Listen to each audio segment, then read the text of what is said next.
My parents sent my son a big Lego set for his elementary school graduation. At first, he was thrilled, eyes lighting up as he saw all those colorful pieces. Then suddenly he froze. "Mom, what's this?" I leaned in closer and my heart stopped. I screamed inside but didn't let anyone see. I took action right away. 48 hours later, 911 was at their door. "I'm Tamara." Caleb's elementary school graduation day was supposed to be just a simple afternoon in Indianapolis. Nothing fancy in our backyard. Some folding chairs, pizza delivery from the place down the street, a few of his fifth-grade friends laughing, music playing from a Bluetooth speaker. I wanted to make it special for him, something he'd remember before heading into middle school. The package from my parents arrived right when everyone was cheering through the gifts. Big box, shiny, wrapping, red bow tied perfectly as always. The card read, "Congratulations to our dear grandson." Caleb tore it open and gasped when he saw the huge Lego set he'd been dreaming about. He sat right down on the floor, started snapping pieces together, grinning ear to ear. Then he stopped. His face went a little pale and he pointed to something under the plastic on the side of the box. "Mom, what's this?" I smiled, leaned down to look closer. Beneath the thick plastic there was a hard square edge that didn't belong on any Lego piece. My stomach dropped. Something was wrong. Very wrong. I kept my voice light. Laughed it off. "Let me check it later, buddy. Keep building." I carried the box inside, set it up high on a shelf. Came back out, kept smiling, clapping, taking pictures like everything was fine. But inside my head, everything had already changed. What do you think I did next? Did I go too far or not far enough? Drop your thoughts in the comments and don't forget to subscribe so you don't miss what happens next. Trust me, you won't see it coming. The last car pulled away from the driveway and the house finally fell silent. I waited until Caleb was settled in his room, controller in hand, lost in the new game his friends had been raving about all afternoon. He looked content, that perfect kind of tired kids get after a day full of excitement and running around. I told him he could play for another half hour before lights out. He nodded, eyes glued to the screen, already deep in whatever level he was on. Once I heard the familiar music and sound effects starting up from behind his closed door, I headed back downstairs. The Lego box was exactly where I'd left it on the kitchen counter. I picked it up with both hands, holding it steady, and carried it through the hallway into my small home office at the back of the house. I nudged the door shut with my foot and placed the box on the desk directly under the adjustable lamp. I didn't flip on the overhead light, just the desk lamp angled low. I wanted clear visibility without making the whole thing feel like some late-night investigation. I pulled open the top drawer and took out a pair of small scissors. The factory tape was still sealing the flaps securely. I cut along the seams carefully, taking my time so I wouldn't tear anything underneath. When the top folded back completely, I removed the thick instruction manual first, then each numbered bag of pieces, stacking them in order on the side table so nothing got mixed up. The compartment was there, molded into the base tray like it belonged, but the edges didn't quite match the rest of the plastic. I pressed gently on what looked like a false panel, and it popped up with a soft click. Inside sat the device, a compact black unit no bigger than a matchbox, with a tiny glass lens on one face and a couple of thin wires leading to a flat battery attached underneath. It was secured with strips of black tape that stood out against the bright colors around it. My hand stayed steady the whole time. I took my phone out of my pocket and switched to the camera. I started with wide shots of the open box, then moved in closer. Top view, side view, angled from above to show depth. I made sure the lens caught the serial number etched on the edge and the way the wires were routed. I took more as I carefully lifted the panel higher, then again, after easing the device halfway out using the tip of the scissors so I wouldn't leave fingerprints. I laid a clean sheet of white printer paper on the desk and placed the device in the center. Additional photos against the plain background, front, back, every side. I zoomed in on the lens on the battery label on the tape holding everything together. When I was satisfied I had enough documentation, I slid the device into a clear plastic zip bag I grabbed from the supply drawer. I squeezed out the air, sealed it firmly, then sealed it a second time for good measure. I wrote the date on the bag with a black marker and folded it once before placing it inside the locked bottom drawer of my filing cabinet, right next to the folder with our important papers. I turned the key and tested the handle twice. I sat back in the chair and looked at the now empty box. The Lego bags were still sealed and organized. Whoever did this had opened a brand new set, added the device, and resealed everything to look untouched. I opened my phone one more time and ran a quick search, just the basics. Shape, size, lens, battery configuration. Within minutes, it was clear this wasn't any official Lego component. It didn't belong in any set ever. Someone had put it there deliberately. I cleared the search history, turned the phone off and on again out of habit, then set it face down on the desk. I left the office quietly and went upstairs. Caleb's door was still cracked open the way he likes it. I pushed it wider just enough to see inside. He had fallen asleep with the controller on his chest. TV paused on the game menu room, lit softly by the screen. His breathing was deep and even. I stepped in, removed the controller, gently set it on the nightstand, and pulled the blanket up over his shoulders. He didn't stir. I stood there a few seconds longer watching him. Tomorrow he'd wake up excited to build that set. I'd have to figure out how to handle that conversation. I pulled the door almost closed again, leaving the usual strip of hallway light. Downstairs, I filled a glass with water from the kitchen sink and stood looking out the window. The backyard was dark except for the glow from the neighbor's porch light. The folding chairs were scattered where we'd left them, a couple of empty pizza boxes on the picnic table. Tomorrow I'd clean everything up. Tonight, I had decisions to make. Later that night, I sank into the living room sofa with my phone in one hand and the laptop open on the coffee table in front of me. The house was completely quiet now, no more game sounds from upstairs, no distant traffic noise from the street. Just the soft hum of the refrigerator in the kitchen and the occasional creak of the floorboards settling. I couldn't sleep. Not yet. My brain wouldn't shut off. The only question that kept looping was simple but heavy. Why would they do this? Why would my own parents plant something like that in a gift for their grandson? I needed to understand the motive, so I let the memories surface one after another, forcing myself to look at them straight on for the first time in years. The first thing that came to mind was Norman, my dad. He has always judged people, and especially his kids, by their financial success. When I was growing up, Sunday dinners were less about the food and more about his updates on investments, retirement accounts, property values. If I brought home a good report card, he'd nod and say, "That's nice, but grades don't pay bills."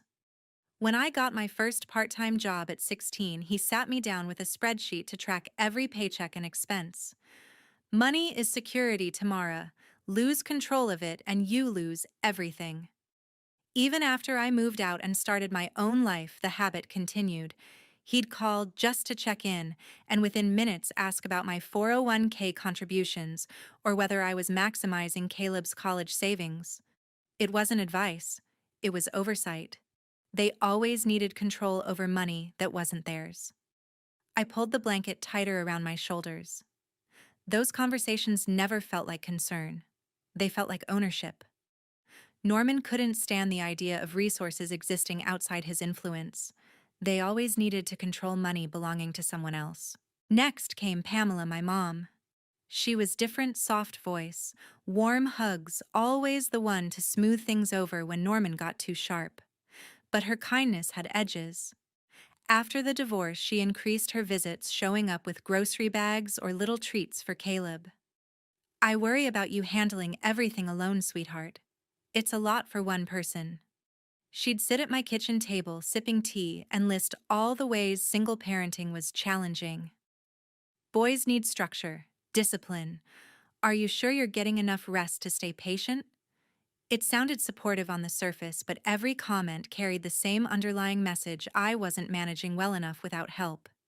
She'd praise Caleb to his face, then whisper to me later, "He's such a good boy, but he could use more stability." She positioned herself as the safety net I apparently needed. They always believed I wasn't good enough to make decisions on my own. I set the phone down for a moment and rubbed my eyes. Pamela's style was subtler than Norman's, but the goal was the same: undermine confidence, create dependence. They always thought I couldn't handle things without their guidance.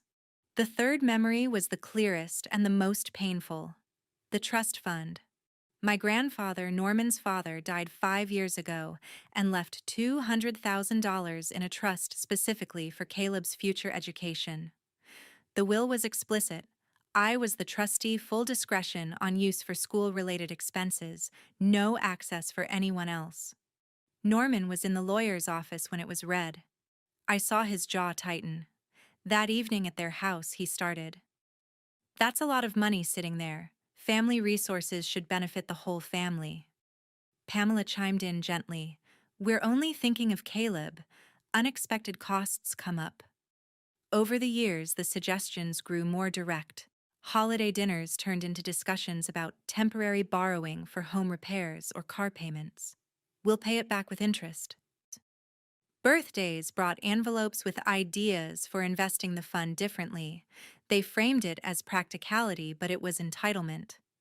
The money was Caleb's, protected for him, yet they acted like it was a shared account waiting for their approval. They never accepted anything staying out of their reach. I leaned forward, elbows on knees, staring at the dark screen of the laptop. The pattern was undeniable now: control over finances, doubt about my parenting, resentment toward money they couldn't touch. Putting a listening device in Caleb's gift wasn't an impulse. It was a calculated step: reconnaissance to collect information, build a case, gather proof that I was failing so they could justify stepping in. For the trust fund, for influence, for whatever came next. The realization settled heavy in my chest. This was bigger than a weird gift. They were laying groundwork for something more serious. I finally closed the laptop and turned off the lamp. The room went dark except for the faint glow from the streetlight outside. I stayed on the sofa a while longer, listening to the quiet house, knowing tomorrow I'd have to start protecting us for real. The next morning, I arrived at Rachel Dunn's office earlier than most people even start their commute. I'd texted her the night before, and she replied immediately with, "Come first thing." Her building was in a quiet part of downtown Indianapolis, the kind of place with secure parking and a lobby that smelled faintly of coffee from the cafe downstairs. The receptionist wasn't in yet, so Rachel met me at the door herself, keycard in hand, and waved me through to her private office at the end of the hall. The room was organized, but lived in stacks of files in color-coded folders, a few framed photos of her, with what looked like her own kids at graduation ceremonies, and a large window letting in the early sunlight.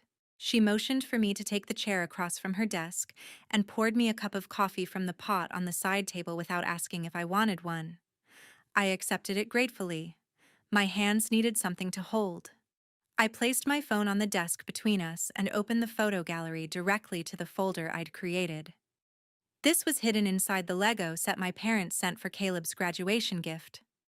Rachel took the phone and began scrolling. She paused on each image, zooming in methodically, the device against the white background, the close-up of the lens, the serial number, the taped wires, the false compartment in the box tray. Her face remained neutral, the way lawyers do when they're processing information, but I saw her pause longer on the shot, showing how cleanly it had been installed. "This is a combined audio recorder and GPS tracker," she said, finally setting the phone down carefully. "Not some toy add-on. Someone modified a factory-sealed set to include this." That's what I thought. My voice came out steadier than I felt. "It's locked away now. Untouched since these photos." "Perfect. We'll get it to a forensic examiner when the time comes. Chain of custody starts with you." She made a note on her pad. "Walk me through why you believe your parents are behind this." I gave her the condensed version, the lifelong pattern of financial oversight from Norman, the subtle undermining from Pamela, the repeated pressure around Caleb's trust fund. I kept it factual, no extra emotion. She listened, pen moving quickly, occasionally asking for clarification on dates or specific conversations. When I finished, she flipped back a page in her notes. I ran preliminary checks after your message last night. Norman and Pamela have not filed a formal guardianship petition yet. However, they've made contact with the family court clerk, submitted an inquiry form, and sent a notice of intent to seek temporary guardianship. Their stated reasons cite concerns over your financial stability and emotional well-being as a single parent following the divorce. I felt the air leave my lungs. They have no grounds. I've supported Caleb completely on my own. Exactly. Which makes this device critical. Rachel tapped the phone screen. This is precisely why they need surveillance to manufacture evidence against you. A recorded argument on a bad day, money worries spoken aloud, anything they can edit or context strip to paint you as unfit. She turned to her computer and pulled up a document. The trust fund factors heavily here. $200,000 from your grandfather, Norman's father, designated solely for Caleb's education with you as sole trustee. If they gain guardianship, even temporary, they get a foot in the door for financial decisions. You've mentioned their past suggestions to borrow from it. Multiple times. Car repairs, house issues, family emergencies. I always framed as short-term, always with promises to repay. That's the angle. Make you appear irresponsible for not utilizing available resources while presenting themselves as the prudent choice. Rachel closed the file. They're in the preparation phase, gathering information, building narrative. No emergency filing means no immediate removal of Caleb, but we can't wait passively. What do we do now? We prepare the counterattack. Document every interaction with them from today forward. Save texts, emails, voicemails. Keep a log of any visitation requests and how they're handled under the current schedule. We'll compile your financial records, steady income bills, paid savings contributions, school reports for Caleb, teacher statements if needed. The device becomes our centerpiece: illegal surveillance by grandparents attempting to undermine parental rights. She handed me a printed checklist. Start collecting these. References from friends, pediatrician notes on Caleb's well-being. The moment they file officially, we respond with our own motion highlighting alienation and privacy violation. With physical evidence like this, judges take it seriously. I folded the list and tucked it into my bag. The coffee had gone cold, but I drank it anyway. For the first time since discovering the device, I felt ground under my feet. Not panic. Purpose. Rachel stood to walk me out. They're expecting hesitation or anger from you. Give them neither. Stay methodical. I will. I meant it.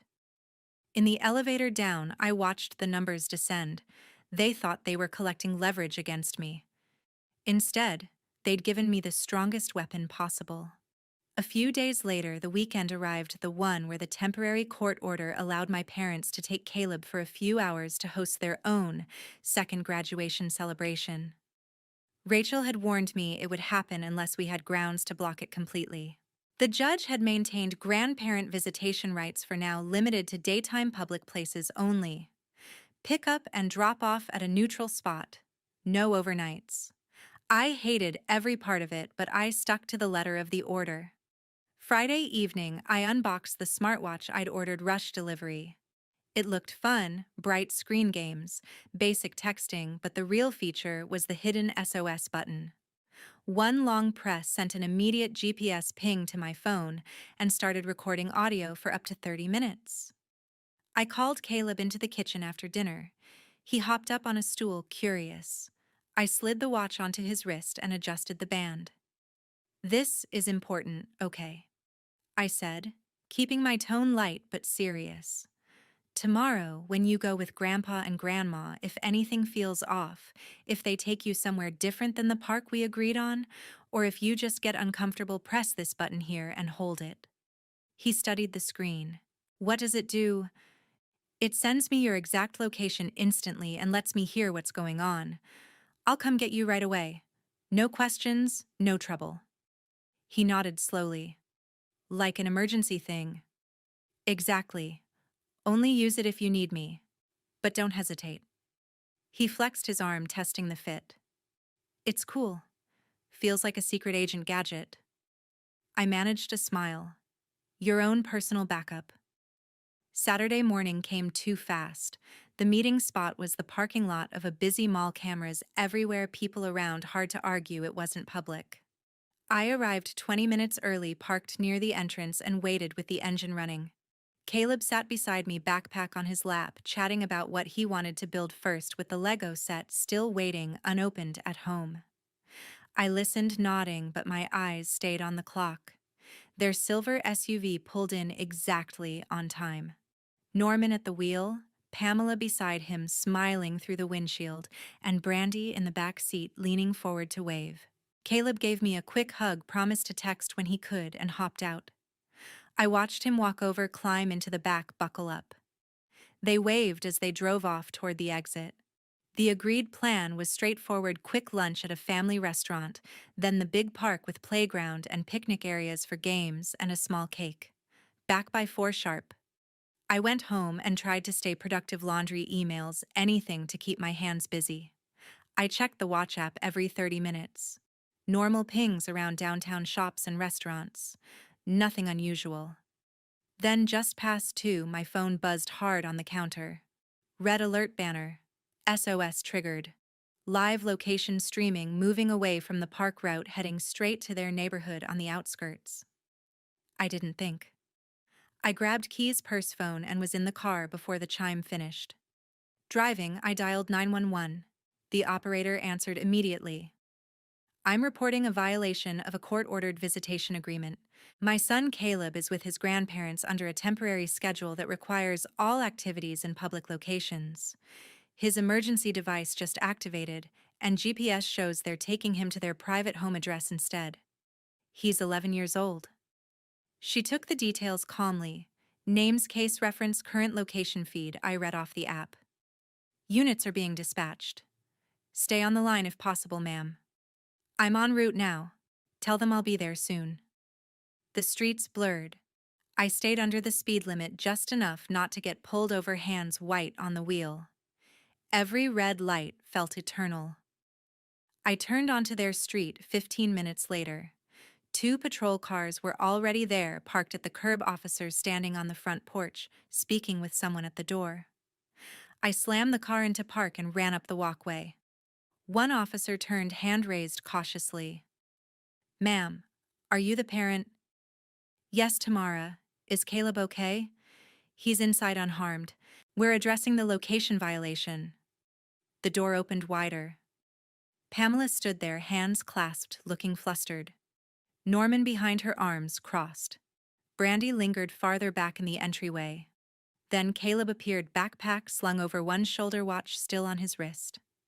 His eyes found mine, and he bolted out the door straight to me. I caught him, held him close. He was trembling slightly. They said you couldn't make it and we should just stay here. He whispered against my shoulder. I'm here, I said. Always. The officer took brief statements, reviewed the visitation order on his tablet, confirmed the agreed public locations. Norman started. We only thought the backyard would be nicer for the party. The officer interrupted politely. Sir, the order is clear: public venues only for this period. We'll document the deviation. Pamela tried, voice soft. Officer, it's family. We meant no harm. I didn't engage. I just kept my arm around Caleb. After notes and IDs checked, the officer nodded to me. You can take him home. Report filed. I buckled Caleb in, started the engine. In the mirror, I saw them on the porch. Norman stone-faced, Pamela dabbing her eyes, Brandi looking away. Caleb was silent for the first mile. Then quietly, I pressed it when they kept saying you forgot to come. You did exactly right. We stopped for ice cream on the way home, even though neither of us was hungry. Something normal. The watch had captured everything, and now the police report backed it up. They had crossed the line for good. The officers confirmed the situation on the spot and cleared me to take Caleb home immediately. We drove in relative quiet. Caleb stared out the window, processing. I didn't push him to talk. When we pulled into the driveway, he unbuckled and followed me inside without a word. I locked the door, set his backpack by the stairs, and watched him collapse onto the couch, shoes still on. You want anything, water, snack? He shook his head. Can I just sit here? Take all the time you need. I left him with the TV remote and went to the kitchen table. My phone was still in my hand, the watch app open to the SOS event. The recording icon pulsed red, untouched since the alert. I plugged in earbuds, sat down, and pressed play. The timestamp started the second he pressed the button. Clear as day. Norman's voice came first, low and commanding. Listen carefully, Caleb. When people ask why you spend more time with us, you say your mom has a lot going on and sometimes forgets things. Pamela's tone next, soft and coaxing. It's not lying, honey. Mommy gets stressed and she's not always as stable as she could be. You can tell them that. Brandi jumped in, light, almost playful. Just practice it. Mom forgets to pick me up sometimes, or Mom gets upset and yells. Simple. Norman again. And if the judge ever talks to you directly, you say you'd feel safer and happier with more time at Grandpa and Grandma's house. Pamela. We can give you the structure you need. Tell them you'd like that. The recording went on, more coaching, gentle repetition, small corrections when Caleb hesitated. His voice small and unsure at first, repeating the phrases they fed him. Mom forgets. Mom's not stable. I stopped it halfway, hands shaking now. I exported the file to my cloud storage, downloaded a local copy to my laptop, uploaded a third to a secure drive. Then I emailed the original with full timestamp and metadata to Rachel Dunn. Subject: audio evidence from today's visitation violation. Urgent. Her response pinged back fast. Got it. Downloading now. Do not delete or alter. We'll discuss strategy tomorrow morning. I set the phone down and looked toward the living room. Caleb had fallen asleep on the couch, one arm dangling off the edge. Evening turned to night. The doorbell rang just after 7. I checked the peephole, Alicia standing there with a pizza box in one hand and a grocery bag in the other. I let her in. She hugged me tight. No words needed at first. I came as soon as I got your message. How's Caleb? Asleep on the couch. He's okay physically. She glanced over, face softening. Let him rest. We'll talk. We took the pizza to the kitchen. Alicia set it down and pulled out her laptop from her bag. Show me what you have so far. I played the recording for her, volume low. Her expression hardened with every word from Norman, Pamela, and Brandi. When it ended, she exhaled sharply. This is coaching. Straight up alienation. I know. Rachel has it now. Good. But we need the full picture. Alicia opened her email and text archives on her screen. I've kept everything too. Let's pull it all together. We worked side by side for hours. I pulled up old threads from my phone and computer, emails from Norman, demanding access to Caleb's savings statements for tax purposes, texts from Pamela after every minor school issue suggesting a longer stay with us would help him focus. Brandi's messages were more recent, casual but pointed photos of fun family dinners with captions like, "Wish Caleb was here more often," followed by questions about the trust fund balance. Alicia found a chain from 2 years back where Norman sent investment advice for the trust, insisting I move it to an account he could monitor. When I refused, Pamela followed up with, "We're only trying to protect Caleb's future." We printed the key exchanges, highlighted dates and phrases showing the pattern: financial pressure, parenting doubt, repeated attempts to insert themselves into decisions. By midnight, we had digital folders organized by year and type physical printouts stacked neatly. Everything searchable, time-stamped, ready for Rachel. Alicia closed her laptop. This shows years of buildup, not a one-off. Exactly. She stayed the night in the guest room. Caleb stirred once around 2 a.m., came padding into the kitchen for water. I met him there, gave him a glass, rubbed his back. Bad dream. Just thirsty. Go back to sleep. I'm right here. He nodded and shuffled to the couch again. I returned to the table, stared at the folders. The audio was the smoking gun. The history was the motive. They had scripted my son to betray me. But now every word was recorded, every attempt documented, and we were far from done building the case. 2 months later, the full hearing unfolded in the family courthouse in downtown Indianapolis.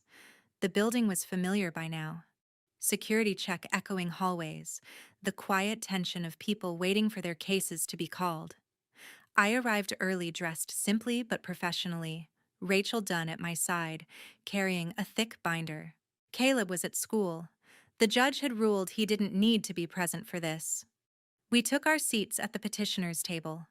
Across the aisle, Norman, Pamela, and Brandi sat with their lawyer, a man in a gray suit who kept shuffling papers. They avoided eye contact with me.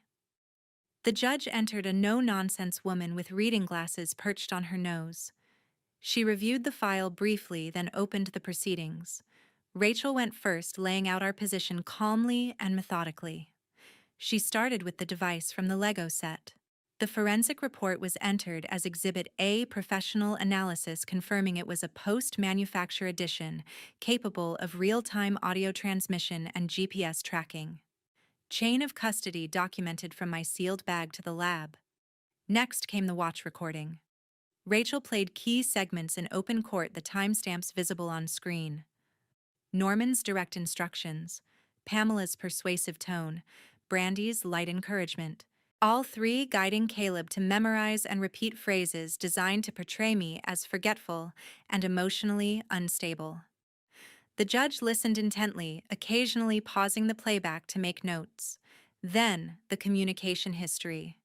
Rachel displayed projected screenshots, years of emails from Norman, requesting financial details, texts from Pamela, questioning my parenting choices after every small issue, messages from Brandi, referencing the trust fund as a resource the family should utilize wisely. Patterns highlighted repeated attempts to access accounts, insinuations of inadequacy, suggestions that Caleb would benefit from more time under their care. Rachel connected the dots. This wasn't isolated overprotectiveness. It was a sustained campaign of control, culminating in illegal surveillance and direct coaching of a child to provide scripted statements against his primary caregiver. Their attorney argued grandparents' rights, concern for the child's well-being, lack of intent to harm. He tried to downplay the device as a safety tool and the recording as misunderstood guidance. But the evidence was concrete, physical, recorded, time-stamped. Closing statements were short. Rachel emphasized the deliberate coordination, planning the surveillance, violating visitation terms to create opportunity, coaching specific language for potential court use, all aimed at gaining influence over Caleb and his protected trust fund. The judge recessed for deliberation. We waited in the hallway. Rachel reviewed notes.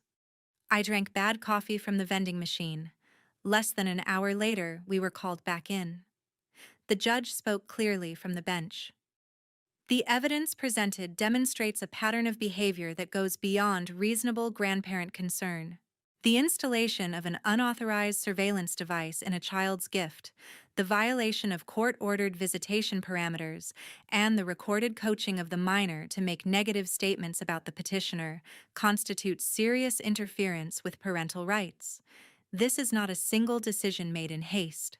This is a coordinated plan with systematic steps designed to undermine the mother's custody and gain access to the child's financial resources.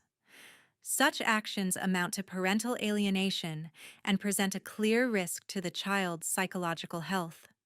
She denied the petition for guardianship in full. I was granted sole legal and physical custody, exclusive decision-making authority, no required consultation with extended family. Restraining orders were issued immediately against Norman, Pamela, and Brandi. No direct or indirect contact with Caleb, including phone calls, messages, social media, or approaching within 500 feet of his homeschool or activities. Any violation would trigger contempt proceedings. The trust fund remained under my sole control as trustee, untouched and protected for Caleb's future. Court adjourned. I walked out into the bright afternoon light, feeling lighter than I had in years. The practical fallout was swift and permanent. I blocked every known number and email associated with them that same day, updated emergency contacts at school and the pediatrician, changed a few online accounts just in case.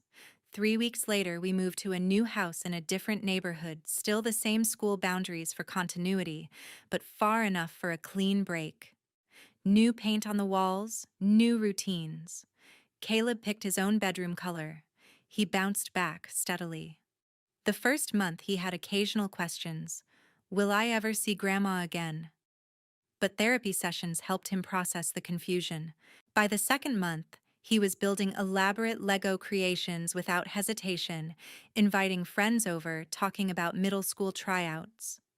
The trust fund continued growing quietly in its conservative investments, waiting for whatever college or path he chose down the line. No more unexpected knocks at the door, no more loaded holiday invitations, no more veiled comments about money or parenting. The silence from that side was absolute, and it remained that way. People sometimes ask if I feel guilty for cutting off my own blood relatives. The answer is simple no, not when the alternative was allowing gradual erosion of my son's trust and security. Because here's the truth I learned through all this. Sometimes the people who share your blood are the ones capable of the deepest damage. Protecting your child can require severing those ties completely. No halfway measures, no lingering hope for change. And the greatest tools you have in that fight are solid evidence and the legal system. Gather everything. Document relentlessly. Trust the process. If you're in a similar situation, know you're not alone. Stand firm. The law can protect you when family won't.